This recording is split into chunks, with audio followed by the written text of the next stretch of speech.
ओम शांति। 25 मार्च 2026। आज की मुरली। मीठे बच्चे, तुम महावीर हो।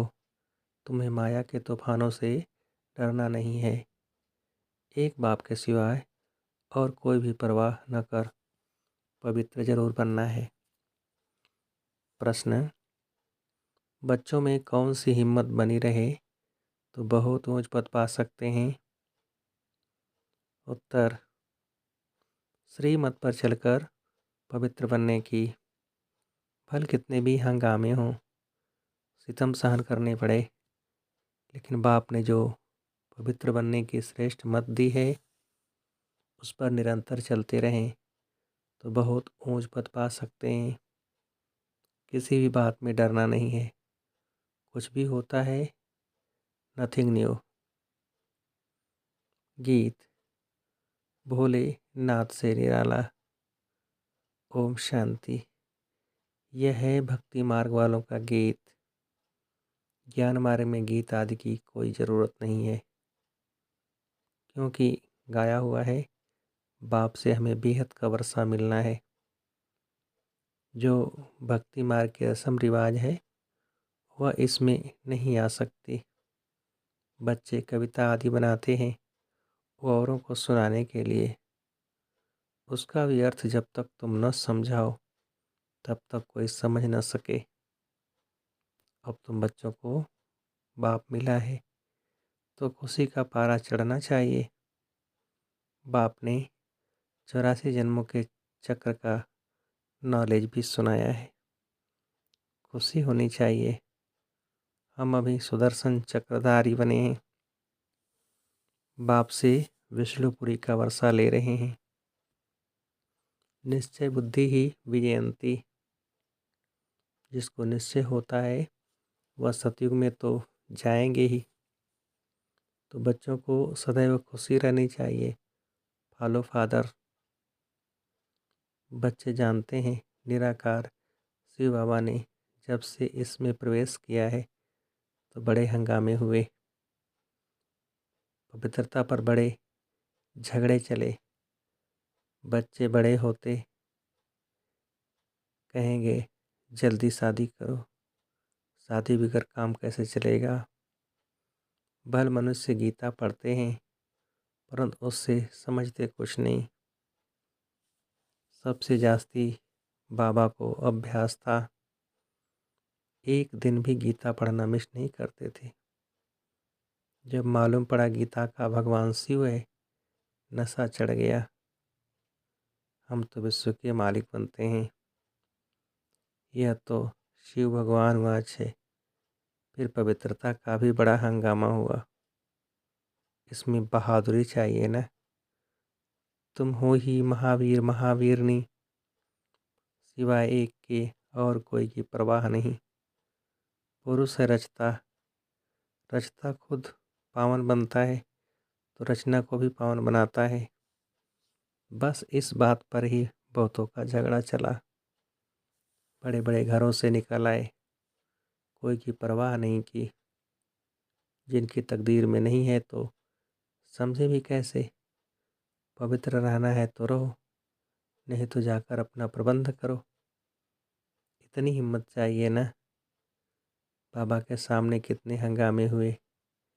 बाबा को कभी रंज हुआ देखा, अमेरिका तक अखबारों में निकल गया। Nothing new. यह तो कल पहले मुआफिक होता है। इसमें डरने की क्या बात है। हमको तो अपने बाप से वर्षा लेना है। अपनी रचना को बचाना है। बाप जानते हैं सारी क्रिएशन इस समय पतित है। मुझे ही सबको पावन बनाना है। बाप को ही सब कहते हैं हे पतित पावन लिबरेटर आओ, तो उनको ही तरस पड़ता है। रहम दिल है ना। तो बाप समझाते हैं बच्चे कोई भी बात में डरो मत। डरने से इतना उच्च पद पा नहीं सकेंगे। माताओं पर ही अत्याचार होते हैं। यह भी निशानी है। द्रौपदी को नंगन करते थे। बाप 21 जन्मों के लिए नंगन होने से बचाते हैं। दुनिया इन बातों को नहीं जानती। पतित तमोप्रधान पुरानी सृष्टि भी बननी ही है। हर चीज़ नई से फिर पुरानी जरूर होनी है। पुराने घर को छोड़ना ही पड़ता है। नई दुनिया गोल्डन एज, पुरानी दुनिया आयरन एज सदैव तो रह न सके। तुम बच्चे जानते हो यह सृष्टि चक्र है। देवी देवताओं के राज्य की फिर से स्थापना हो रही है। बाप भी कहते हैं फिर से तुमको गीता ज्ञान सुनाता हूँ। यहाँ रावण राज्य में दुख है। राम राज्य किसको कहा जाता है यह भी कोई समझते नहीं। बाप कहते हैं मैं स्वर्ग अथवा राम राज्य की स्थापना करने आया हूँ। तुम बच्चों ने अनेक बार राज्य लिया और फिर गंवाया। यह सबकी बुद्धि में है। 21 जन्म सतयुग में हम रहते हैं। उसको कहा जाता है 21 पीढ़ी, अर्थात जब वृद्ध अवस्था होती है तब शरीर छोड़ते हैं। अकाले मृत्यु कभी होती नहीं। अब तुम जैसे त्रिकालदर्शी बन गए हो। तुम जानते हो शिव बाबा कौन है। शिव के मंदिर भी ढेर बनाए हैं। मूर्ति तो घर में भी रख सकते हो ना, परंतु भक्ति मार्ग की भी ड्रामा में नूंद है। बुद्धि से काम लिया जाए। श्री कृष्ण की अथवा शिव की मूर्ति घर में भी रख सकते हैं। चीज़ तो एक ही है। फिर इतना दूर दूर क्यों जाते हैं। क्या उनके पास जाने से श्री कृष्णपुरी का वर्षा मिलेगा। अभी तुम जानते हो जन्म जन्मांतर हम भक्ति करते आए हैं। रावण राज्य का भी भवका देखो कितना है। यह है पिछाड़ी का भवका। राम राज्य तो सतयुग में था। वहाँ यह विमान आदि सब थे। फिर यह सब गुम हो गए। फिर इस समय यह सब निकले हैं। अभी यह सब सीख रहे हैं। जो सीखने वाले हैं वो संस्कार ले जाएंगे। वहाँ आकर फिर विमान बनाएंगे। यह भविष्य में तुमको सुख देने वाली चीज़ें हैं। यह साइंस फिर तुमको काम आएगी। अभी यह साइंस दुख के लिए है, फिर वहाँ सुख के लिए होगी। अभी स्थापना हो रही है। बाप नई दुनिया के लिए राजधानी स्थापन करते हैं। तो तुम बच्चों को महावीर बनना है। दुनिया में यह थोड़े ही कोई जानते कि भगवान आया हुआ है। बाप कहते हैं गृहस्थ व्यवहार में रहते कमल फूल समान पवित्र रहो। इसमें डरने की बात नहीं। करके गाली देंगे। गाली तो इनको भी बहुत मिली है। श्री कृष्ण ने गाली खाई ऐसा दिखाते हैं। अब श्री कृष्ण तो गाली खा न सके। गाली तो कलयुग में खाते हैं। तुम्हारा रूप जो अभी है फिर कल्प के बाद इस समय होगा। बीच में कभी हो न सके। जन्म बाई जन्म फीचर्स बदलते जाते हैं। यह ड्रामा बना हुआ है। 84 जन्मों में जो फीचर्स वाले जन्म लिए हैं वही लेंगे। अब तुम जानते हो यही फीचर्स बदल दूसरे जन्म में ये लक्ष्मी नारायण के फीचर्स हो जाएंगे। तुम्हारी बुद्धि का अब ताला खुला हुआ है। यह है नई बात। बाबा भी नया, बातें भी नई। यह बातें किसकी समझ में जल्दी नहीं आती। जब तकदीर में हो तब कुछ समझे। बाकी महावीर उनको कहा जाता है जो कितने भी तूफान आए हिले नहीं। अब वो अवस्था हो न सके, होनी है ज़रूर। महावीर कोई तूफान से डरेंगे नहीं। वह अवस्था पिछाड़ी में होनी है। इसलिए गाया हुआ है अतीन्द्रिय सुख गोप गोपियों से पूछो। बाप आए हैं तुम बच्चों को स्वर्ग का लायक बनाने। कल पहली मिसल नर्क का विनाश तो होना ही है। सतयुग में तो एक ही धर्म होगा, चाहते भी हैं वननेस, एक धर्म होना चाहिए। यह भी किसको पता नहीं है कि राम राज्य रावण राज्य अलग अलग है। अब बाप में पूरा निश्चय है तो श्रीमत पर चलना पड़े। हर एक की नब्ज देखी जाती है, उस अनुसार फिर राय भी दी जाती है। बाबा ने भी बच्चे को कहा, अगर शादी करनी हो तो जाकर करो। बहुत मित्र संबंधी आदि बैठे हैं, उनको शादी करा देंगे। फिर कोई न कोई निकल पड़ा तो हर एक की नब्ज देखी जाती है। पूछते हैं, बाबा ये हालत है, हम पवित्र रहना चाहते हैं, हमारे संबंधी हमको घर से निकालते हैं, अब क्या करना है? अरे यह भी पूछते हो, पवित्र रहना है, अगर नहीं रह सकते हो तो जाकर शादी करो। अच्छा समझो किसकी सगाई हुई है, राजी करना है, हर्जा नहीं। हथियाला जब बांधते हैं तो उस समय कहते हैं, यह पति तुम्हारा गुरु है। अच्छा तो उनसे लिखवा लो, तुम मानती हो तो मैं तुम्हारा गुरु ईश्वर हूँ, लिखो। अच्छा अब मैं हुक्म देता हूँ, पवित्र रहना है। हिम्मत चाहिए ना, मंजिल बहुत भारी है, प्राप्ति बहुत ज़बरदस्त है। काम की आग तब लगती है जब प्राप्ति का पता नहीं है। बाप कहते हैं, इतनी बड़ी प्राप्ति होती है तो अगर एक जन्म पवित्र रहे तो क्या बड़ी बात है। हम तुम्हारे पति ईश्वर हैं, हमारी आज्ञा पर पवित्र रहना पड़ेगा। बाबा युक्तियाँ बता देते हैं।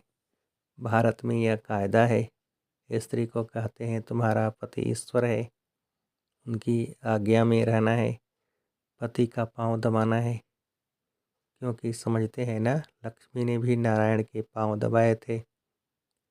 यह आदत कहाँ से निकली? भक्ति मार्ग के चित्रों से।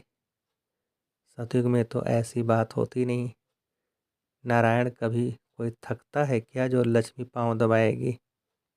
थकावट की बात हो न सके, यह तो दुख की बात हो जाती है। वहाँ दुख दर्द कहाँ से आया? तब बाबा ने फोटो से लक्ष्मी का चित्र ही उड़ा दिया। नशा तो चढ़ता है ना। छोटेपन से ही वैराग्य रहता था, इसलिए भक्ति बहुत करते थे। तो बाबा युक्ति बहुत बताते हैं।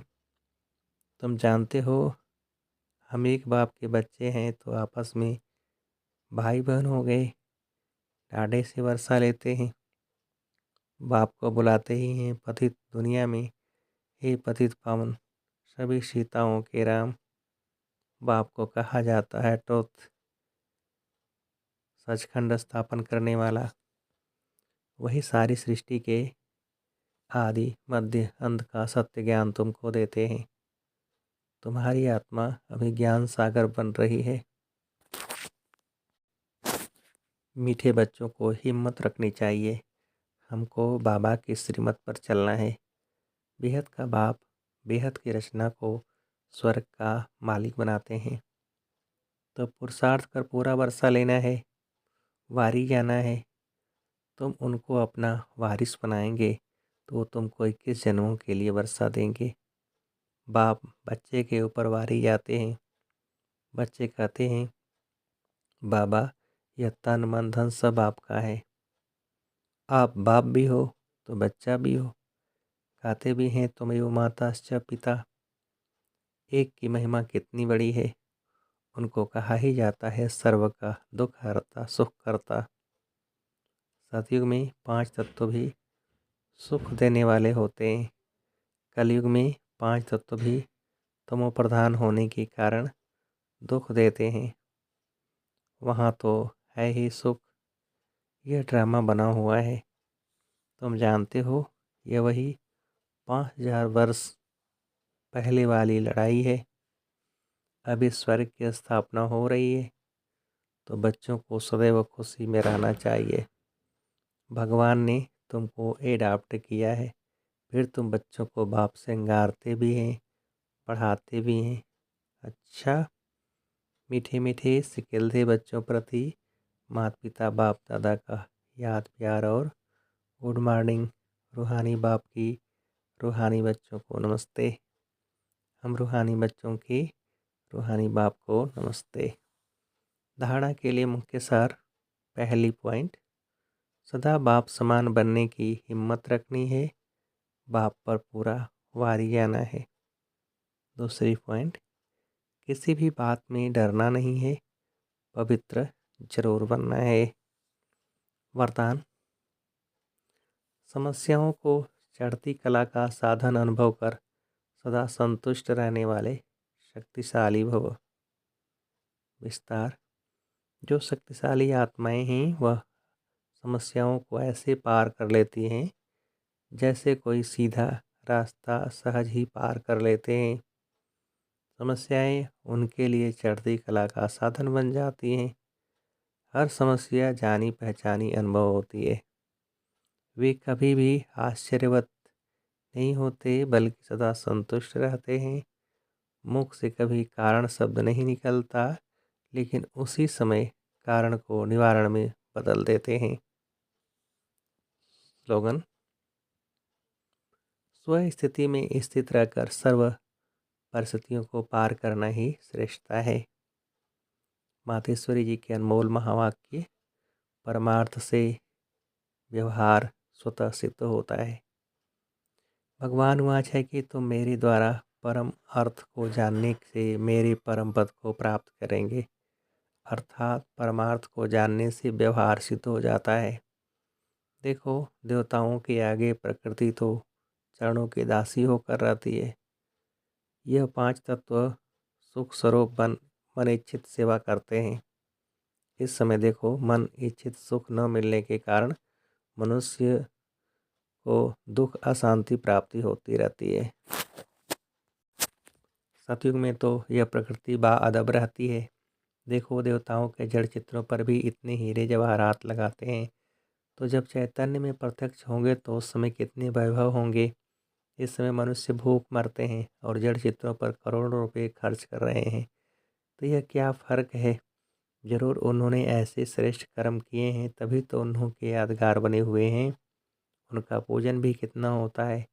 वह निर्विकारी प्रवृत्ति में रहते भी कमल फूल समान अवस्था में थे, परंतु अब वो निर्विकारी प्रवृत्ति के बदले विकारी प्रवृत्ति में चले गए हैं, जिस कारण सभी परमार्थ को भूल व्यवहार की तरफ लग गए हैं। इसलिए रिजल्ट उल्टी जा रही है। अब अपने को स्वयं परमात्मा आए विकारी प्रवृत्ति से निकाल निर्विकारी प्रवृत्ति सिखाते हैं, जिससे अपनी जीवन सदा काल के लिए सुखी बनती है। इसलिए पहले चाहिए परमार्थ, बाद में व्यवहार। परमार्थ में रहने से व्यवहार ऑटोमेटिकली सिद्ध हो जाता है। ओम शांति। ये अव्यक्त सारे निश्चय की फाउंडेशन को मजबूत कर सदा निर्भय और निश्चिंत रहो। जैसे डॉक्टर पेशेंट को पहले फेथ में लाते हैं, उन्हें विश्वास हो जाता है कि यह डॉक्टर बड़ा अच्छा है, यहाँ से शफा मिल जाएगी। वैसे डॉक्टर कितनी भी बढ़िया दवाई दे, लेकिन अगर फेथ नहीं है तो उस दवाई का असर नहीं होता। ऐसे रूहानी डॉक्टरी में भी ऐसी शक्तिशाली स्टेज हो जो सबका फेथ हो जाए कि यहाँ पहुँचे हैं तो अवश्य कोई न कोई प्राप्ति होगी ही। अच्छा, ओम शांति।